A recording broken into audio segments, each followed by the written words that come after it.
mo, yung problemang pinagdadaanan mo, yung hirap na dinadanas mo, maiibsan yan with this Ace of Pentacles. A new opportunity or blessing na darating sa buhay mo. Maaaring yan na yung pagbabagong matagal mo nang inaantay. Endings bring new beginnings in your life. Okay? So let us see.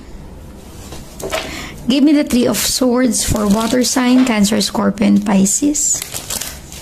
Give me the Three of Swords for water sign, Cancer, Scorpion, Pisces.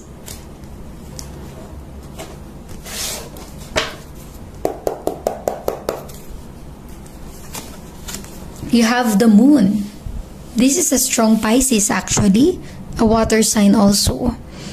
Ibig sabihin nito, maaaring merong nilihim, itinagong sikreto sa'yo. Kaya, meron sigurong nagkahiwalay because of that. Ikaw ay broken-hearted kasi pinaglihiman ka. Diba?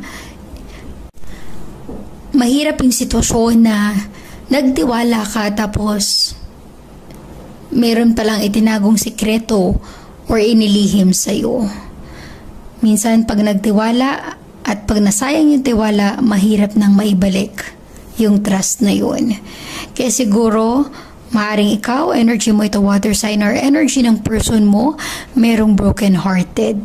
Kasi nga, you are feeling betrayed by someone. Merong itinagong sikreto, inilihim na sikreto na maaaring nabunyag or nalaman mo, natuklasan mo, or may nakapagsabi sa'yo. Okay? You are feeling betrayed by that. Let us see the death energy for water sign, Cancer, Scorpion, Pisces.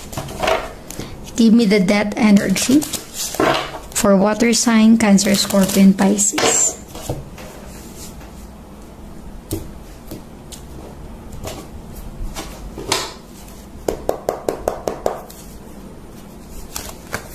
The Magician. Okay. Ibig sabihin nito, water sign, endings bring new beginnings. You are really manifesting to have a better life. Maaaring ang iba sa inyo nahihirapan pang mag-move on. Sa ngayon, nahihirapan mo pa na kalimutan yung pinagdadaanan mong problema sa buhay. Pero tinatry mo naman yung best mo na makarecover.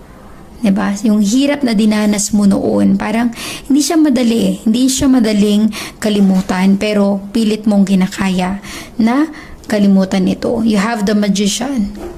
You are manifesting to have a